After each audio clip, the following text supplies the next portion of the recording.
تو انہوں نے اپنی تمام چوریوں کا ذمہ دار مجھے ٹھہرا دیا، اور اب وہ سارے کا سارا گاؤں مجھے چور سمجھتے ہیں۔ لیکن سلطان معظم، یہ میں جانتا ہوں کہ اب میں اپنے کیے پر شرمندہ ہوں،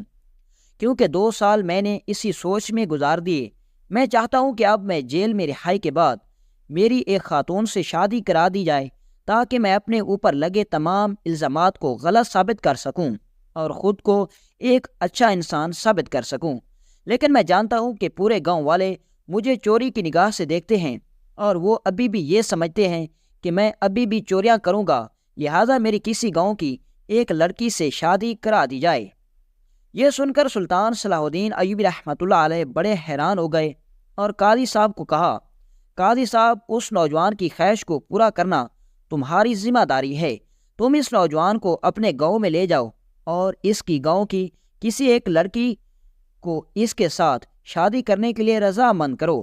لیکن اس بات کا خیال رکھنا کہ کسی بھی لڑکی پر زبردستی نہیں کرنی۔ جو لڑکی اپنے دل سے اس نوجوان کے ساتھ نکاح کرنے کے لیے تیار ہو جائے تو اس کا اس کے ساتھ نکاح کروا دینا۔ قاضی صاحب اس کو اپنے گاؤں میں لے گیا اور چند دن بعد اس نوجوان کو بتایا کہ پورے گاؤں میں تم چونک کے بدنام ہو چکے ہو، سارے گاؤں والے تمہیں چور سمجھتے ہیں، کوئی بھی گاؤں کی لڑکی تم سے شادی کرنے کے لیے تیار نہیں۔ ہاں، ایک طوائف ہے جو فلاں کٹیا میں رہتی ہے، اس کی نہ ہی ماں ہے نہ ہی باپ ہے، وہ بے سہارا ہے، تمہاری طرح اس دنیا میں اکیلی ہے۔ وہ بڑے بڑے لوگوں کی شادیوں میں رقص کر کے اپنا پیٹ بھرتی ہے، لیکن وہ تم سے نکاح کرنے کے لیے ضرور تیار ہو جائے گی۔ اس نوجوان نے کہا، میں تیار ہوں، آپ اس کو رضامند کریں۔ قاضی صاحب نے ان دونوں کا سادگی سے نکاح کروا دیا اور دونوں کی رضامندی سے ان دونوں کا نکاح ہو گیا۔ گاؤں کے کسی آدمی نے نکاح میں شرکت نہیں کی، حتیٰ کہ قاضی صاحب نے اپنے ذاتی محافظوں کو نکاح کا گواہ بنایا۔ جب ان دونوں کے نکاح کی خبر پورے گاؤں میں پھیلی تو گاؤں والے ایک دوسرے سے کہنے لگے کہ ایک طوائف اور دوسرا چور، اگر ان کا بیٹا پیدا ہوا تو چور بنے گا، اور اگر بیٹی پیدا ہوئی تو اپنی ماں کی طرح طوائف بنے گی، کیونکہ چور نے چوری کر کے کھلانا ہے اور طوائف نے رقص کرنا ہے۔ چونکہ قاضی صاحب کے سپرد سلطان صلاح الدین ایوبی رحمۃ اللہ علیہ نے یہ ذمہ داری لگائی تھی، لہٰذا قاضی صاحب نے یہ فریضہ انجام دینے کے بعد سلطان صلاح الدین ایوبی رحمۃ اللہ علیہ کی خدمت میں حاضر ہو کر خبر دی اور فرمایا، حضور، میں نے اس چور کی اپنے گاؤں کی ایک طوائف کے ساتھ سادگی کے ساتھ نکاح کر دیا۔ سلطان صلاح الدین ایوبی رحمۃ اللہ علیہ نے قاضی صاحب کا شکریہ ادا کیا کہ اس نے سلطان صلاح الدین ایوبی کا حکم پورا کیا۔ لیکن جب یہ بات قاضی صاحب نے سلطان صلاح الدین ایوبی رحمۃ اللہ علیہ کو بتائی تو بھرے دربار میں گاؤں والوں کی طرح ایک وزیر نے کہا، اگر اس چور کا بیٹا ہوا تو چور بنے گا، اور اگر بیٹی ہوئی تو اپنی ماں کی طرح طوائف بنے گی۔ اور اس بات پر دربار میں موجود چند لوگوں نے کہہ کے لگائے، لیکن سلطان صلاح الدین ایوبی رحمۃ اللہ علیہ کسی خاموشی میں ڈوب چکے تھے۔ وہ قاضی وہاں سے چلا گیا۔ وقت گزرنے لگا اور وقت اپنی رفتار کے ساتھ چلتا رہا، اور اس واقعے کو 10 سال گزر گئے۔ ایک دن سلطان صلاح الدین ایوبی رحمۃ اللہ علیہ کے پاس ایک امام مسجد حاضر ہوئے اور فرمایا، حضور، مصر کے شہر منصورہ میں ایک بہت بڑا مدرسہ ہے جو کہ آپ نے سلطنت پر تخت نشین ہونے کے بعد بنوایا تھا۔ اس مدرسے میں ہر سال بچوں کے درمیان قرآن پاک کی تلاوت کا مقابلہ رکھا جاتا ہے، اور اس مقابلے کی تقریب میں شہر کے معزز ترین لوگ شرکت کرتے ہیں۔ لیکن حضور، اس سال ہم نے سوچا ہے کہ آپ اس تقریب میں شرکت کریں، اور یہ مقابلہ بچوں میں قرآن پاک کے لیے محبت اور شوق بڑھانے کی خاطر ہم نے مدرسے میں بچوں کے درمیان قرآن پاک کی تلاوت میں مقابلہ رکھا ہے، لہٰذا اگر آپ اس تقریب میں شرکت کریں گے تو اس سے ہمارے مدرسے کی بھی شان بڑھ جائے گی اور بچوں کی بھی حوصلہ افزائی ہو جائے گی۔ یہ خبر جب سلطان صلاح الدین ایوبی رحمۃ اللہ علیہ نے سنی تو بڑے خوش ہو گئے اور فرمایا، کیوں نہیں امام صاحب، میں خود آؤں گا اور ان بچوں کو انعام و کرام سے بھی نوازا جائے گا۔ وقت گزرنے لگا اور مقررہ دن پر سلطان صلاح الدین ایوبی رحمۃ اللہ علیہ اس تقریب میں پہنچ گئے۔ سلطان صلاح الدین ایوبی رحمۃ اللہ علیہ کے لیے ایک خاص نشست بنائی گئی تھی۔ سلطان صلاح الدین ایوبی رحمۃ اللہ علیہ اپنے ساتھیوں کے ہمراہ اس نشست پر بیٹھ گئے اور بچوں کے قرآن پاک کی تلاوت کا مقابلہ شروع ہو گیا۔ مدرسے کے جتنے بھی نامزد طلباء تھے وہ قرآن پاک کی تلاوت کرنے لگے اور تمام ناظرین ان کو بڑے ہی شوق سے سننے لگے۔ اتنے میں ایک بچے نے ایسی تلاوت کی اور اس کا آواز اتنا سریلا تھا اور اس کے پڑھنے کا انداز اتنا مزے کا تھا کہ سلطان صلاح الدین ایوبی رحمۃ اللہ علیہ اس کا قرآن پاک کی تلاوت سن کر سلطان کی آنکھوں میں آنسو آ گئے۔ سلطان صلاح الدین ایوبی رحمۃ اللہ علیہ سمیت سارے ناظرین جانتے تھے کہ یہ بچہ اس مدرسے میں ہونے والی تقریب کے مقابلے میں یہ مقابلہ جیت چکا ہے۔ سلطان صلاح الدین ایوبی رحمۃ اللہ علیہ اپنی نشست سے اٹھے اور اس ذہین بچے کو اپنے سینے سے لگایا اور سینے سے لگانے کے بعد سلطان نے پوچھا، یہ بچہ کس کا ہے؟ تو اتنے میں امام صاحب اٹھے اور فرمایا، حضور یہ اسی چور کا بیٹا ہے جس کی شادی آپ کے حکم پر قاضی صاحب نے ایک طوائف کے ساتھ کی تھی۔ حضور یہ ایک چور اور طوائف کا بیٹا ہے جس کے بارے میں گاؤں والوں نے کہا تھا کہ اگر بیٹا ہوا تو چور بنے گا اور اگر بیٹی ہوئی تو طوائف بنے گی۔ سلطان صلاح الدین ایوبی رحمۃ اللہ علیہ کے ساتھ دیگر مہمان بڑے حیران و پریشان ہو گئے، لیکن موقع کی مناسبت سے سلطان صلاح الدین ایوبی رحمۃ اللہ علیہ خاموش ہو گئے اور اس بچے کو اچھا خاصا انعام دیا اور باقی بچوں کو انعام و کرامات سے نوازنے کے بعد جب سلطان صلاح الدین ایوبی رحمۃ اللہ علیہ اپنے محل پہنچے تو سلطان نے اپنے ایک سپاہی کو حکم دیا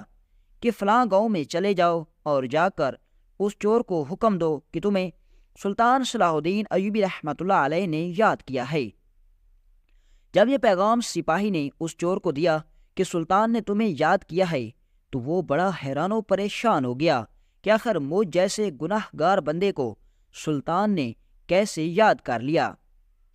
وہ اسی وقت دوڑتا دوڑتا سلطان صلاح الدین ایوبی رحمۃ اللہ علیہ کی خدمت میں حاضر ہوا اور کہا، حضور آپ نے اس ناچیز بندے کو کیسے یاد کیا؟ تو سلطان صلاح الدین ایوبی رحمۃ اللہ علیہ نے کہا، میں جس آدمی سے 10 سال پہلے ملا تھا وہ اب تم نہیں رہے، اور ایک بات نے مجھے حیران و پریشان کر کے رکھ دیا۔ جب تم دونوں کی شادی ہوئی تو اس وقت میرے وزیر اور تمہارے گاؤں والوں نے کہا تھا اگر بیٹا ہوا تو چور بنے گا اور اگر بیٹی ہوئی تو اپنی ماں کی جگہ طوائف بنے گی، لہٰذا تم نے ان سب لوگوں کو غلط ثابت کر دیا۔ آخر تم نے اپنے بیٹے کی تربیت کیسے کی؟ آخر یہ سب کیسے ممکن ہوا کہ تمہارا بیٹا ہو کر اتنا بڑا قاری قرآن بن گیا جس کی آواز کو سن کر انسان کا دل بھی آنسو روتا ہے؟ یہ سن کر سلطان صلاح الدین ایوبی رحمۃ اللہ علیہ کو اس بچے کی قرآن پاک کی تلاوت بار بار یاد آ رہی تھی۔ سلطان صلاح الدین ایوبی رحمۃ اللہ علیہ سچے عاشق رسول تھے اور ہر مومن کی طرح قرآن پاک کو اپنی رہنمائی کا ذریعہ سمجھتے تھے۔ یہ سن کر اس نوجوان نے کہا، حضور جب میری بیوی امید سے ہوئی تو میں نے اپنی بیوی کو حکم دیا کہ تم 5 وقت کی نماز ادا کیا کرو۔ وہ حضور والا 5 وقت کی نماز ادا کرتی، کھانے سے پہلے پاکیزہ لباس پہنتی، باوضو ہو کر کھانا کھاتی اور کھانا کھانے سے پہلے بسم اللہ پڑھتی اور بسم اللہ پڑھنے کے بعد کھانا ختم ہوتے ہی الحمدللہ پڑھتی اور مٹی کے برتن میں پانی پیتی، اور جب رات کو سوتی تو میں نے اسے حکم دیا کہ تم بستر کی بجائے زمین پر سویا کرو اور وہ بھی چٹائی بچھا کر، کیونکہ زمین پر سونے سے انسان کے اندر عاجزی اور انکساری پیدا ہوتی ہے۔ اور سلطان معظم، میں نے جتنا بھی دولت چوریاں کر کے کمائی تھی وہ سب چیز میں نے بیچ کر غریبوں میں بانٹ دی تھی، اور میں نے اپنی بیوی کو شادی کرنے کے بعد ایک لکڑیوں سے بنی ہوئی جھونپڑی میں لے گیا جو کہ میں نے وہ خود اپنے خون پسینے سے جنگل سے لکڑیاں کاٹ کر وہ جھونپڑی بنائی تھی۔ حضور میں نے شادی کے بعد اپنی بیوی کو اور نہ ہی خود کبھی ایک بھی حرام کا لقمہ کھلایا۔ خود محنت مزدوری کر کے میں نے اپنی بیوی اور اپنے بچوں کا پیٹ بھرتا رہا۔ جب میرا بیٹا پیدا ہوا تو اس وقت سے لے کر 2 سال تک ہم دن رات اپنے بیٹے کے کانوں میں قرآن پاک کی تلاوت کرتے، اور میرا بیٹا بہت جلد قرآن پاک کی تلاوت کو سمجھنے لگا، حتیٰ کہ اگر کبھی کام کی وجہ سے میری بیوی قرآن پاک کی تلاوت نہ کرتی تو وہ رونے لگ جاتا، اور قرآن پاک کی تلاوت کرتے ہی وہ خاموش ہو جاتا۔ 2 سال کی عمر میں وہ قرآن پاک کو اچھی طرح سمجھنے لگا تھا، اور جب 4 سال کا ہوا تو میری بیوی نے اسے ساتھ ہی میں بنے ایک چھوٹے سے مدرسے میں بھیج دیا، جہاں وہ امام صاحب سے مسجد میں قرآن پڑھنے لگا، اور چند سالوں میں قرآن پاک اس کو اتنی اچھی طرح سمجھ آنے لگی کہ ہم نے اسے بڑے بڑے مدرسے میں بھیج دیا، اور یہی وجہ ہے کہ ایک چور اور طوائف کا بیٹا 8 سال کی عمر میں قاری قرآن بن گیا۔ حضور، میرے خون میں چور جیسی گندی فطرت موجود نہیں تھی، بس حالات نے مجھے چور بنا دیا تھا، اور میری بیوی کا کوئی خاندانی پیشہ نہیں تھا، بلکہ میری بیوی کو اس دنیا نے اور اس دنیا کی سختیوں نے طوائف بننے پر مجبور کر دیا تھا۔ لیکن میری بیوی نے اپنے تمام گناہوں سے توبہ کر لی تھی، اور مجھ جیسے چور سے شادی کرنے کے بعد پھر بھی وہ اللہ کی رضا پر راضی ہو گئی۔ اللہ تعالیٰ نے ہمارے رشتے میں برکت ڈال دی، اور اللہ تعالیٰ نے ہمیں ایسا بیٹا دیا جس نے میرے کردار پر لگے داغ اور اپنی ماں کے لگے کردار پر داغ کو ہمیشہ ہمیشہ کے لیے دھو ڈالا۔ یہ سن کر سلطان صلاح الدین ایوبی رحمۃ اللہ علیہ بڑے خوش ہوئے اور فرمایا، بے شک انسان کی تربیت انسان کو کہاں سے کہاں پہنچا دیتی ہے، اور اس نوجوان بیٹے کی تعلیم کا جتنا بھی خرچ ہو وہ سرکار کی طرف سے ادا کیا جائے، اور اس کو مصر کے سب سے بڑے مدرسے میں بھیج دیا جائے، تاکہ یہ بچہ بڑا ہو کر عالم دین بن جائے اور اس ملک کے لوگوں کو دینی تعلیمات سے آگاہ کر سکے۔ اور کہتے ہیں کہ پھر وہی بچہ بعد میں بہت بڑا عالم بن گیا۔ اور بہت سی روایات میں یہ بھی ملتا ہے کہ ایک دفعہ جنگ کے دوران رینالڈ بادشاہ کے بہت سارے سپاہی دیکھ کر سلطان کے سپاہی کمزور دل ہو گئے تھے،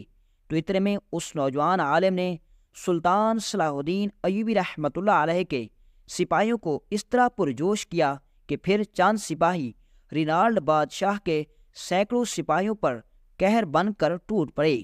اور اس نوجوان کی وجہ سے سلطان صلاح الدین ایوبی رحمۃ اللہ علیہ کے سپاہی جوش میں آ گئے، اور سلطان کی وہ شکست کامیابی میں بدل گئی تھی۔